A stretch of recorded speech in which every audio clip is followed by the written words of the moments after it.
Hey everybody, what's going on? Fearless Front here. I know a lot of people wanted to see the racing lawnmower go-kart driving this week, but unfortunately that's not going to be the case. I live in Maine, it's January, and there's snow on the ground and on the roads, and when there's not snow, there's sand and salt everywhere, and this thing isn't painted.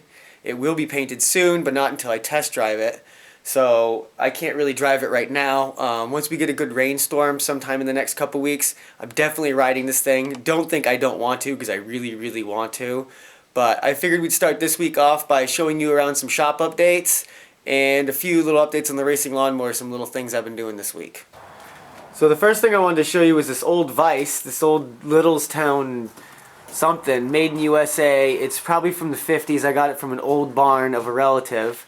And this thing is badass. It's actually an anvil vise. It's got the anvil side on it there, and the vise, obviously. And it's not made out of that chintzy, crappy cast pot metal junk. This is actually real old school steel. So that thing is awesome. It's super tough. I beat it with a hammer.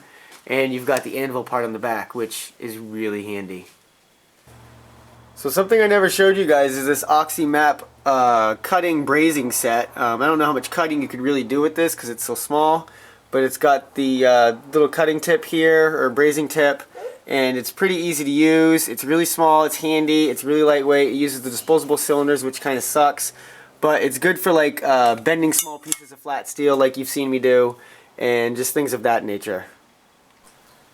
Here's the real big update, the addition of a new wood stove to the shop. This thing measures about 20 inches deep by 12 inches wide. I plumbed it out through the wall and out up over the eave, and this thing works awesome. I freaking love it. I've burned a couple armloads of wood today. You can see it's nothing but coals in there right now. But yeah, this thing works great. It really throws off the heat. So a few things did change on the racing lawnmower. Actually a couple major things, but not really visually major. The first was the redoing of this front spindle hub assembly. I don't know if you can tell, but there is now 10 degrees of reverse caster. There is now 10 degrees of camber, and there is in the spindle, which I cut off and completely re-welded on, at 9 3/4 degrees counter camber, and that was to counteract the 10 degrees of camber. So when these things sit straight forward, they sit almost completely flat with just a 1/4 degree of camber. You can see that based off the rear tire.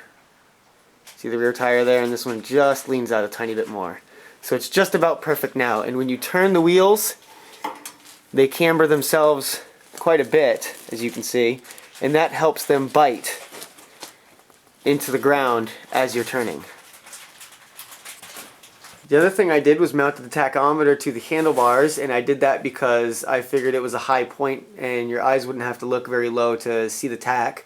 So I kind of like that. That's been installed and wired up. You can also see by my pink cable here, don't laugh, it's the only thing I had available, I've got the thumb throttle hooked up.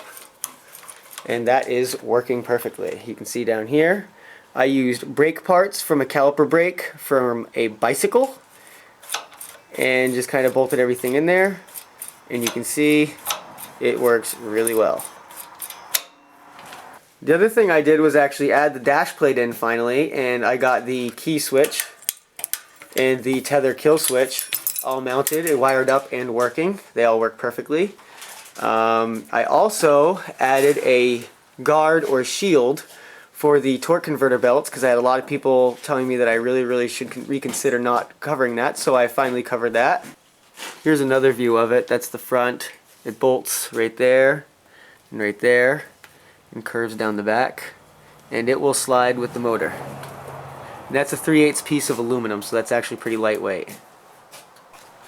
The other thing you might have noticed is the gas tank is actually installed and working, and I JB welded this gas tank, and I went on the website of JB Weld and they said it was perfectly okay to use in contact with gasoline, so I said alright, we'll give it a shot.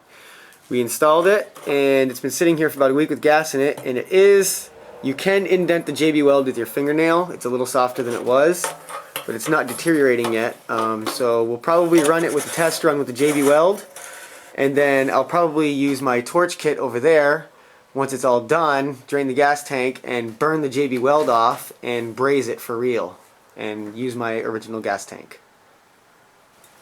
Here on the bottom side of the gas tank you can see I've got the fuel shutoff up here on the bottom of the tank, and this 1/4-inch line runs down through a filter, an adapter that runs it down to 3/16 line, and that runs down to the carburetor, which also has its own shutoff. Now, I won't be using this carburetor in the future. This is just on here just for the test run. I'll probably be changing that out with a different carburetor. I'm not 100% sure yet, but the throttle hookup was essentially temporary, but this could easily be adapted as a permanent hookup for one of these Honda Cologne carburetors. So unfortunately, that's going to be it for this update. Sorry there's nothing really exciting. No cutting, welding, grinding, riding, anything crazy like that. But I've been real busy installing the wood stove and kind of doing the little things in the go-kart here and there. So, I have been busy. I have been working out here. I've just been sick and haven't wanted to record much of it. So that's why that happened. So, oh, maybe I can make it up to you. Why don't we start it up one more time and play with the thumb throttle?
That's it for this week, you guys. Thanks for watching. Be sure to rate the video if you liked it. And the next time you see this beast, I'll be riding the bitch.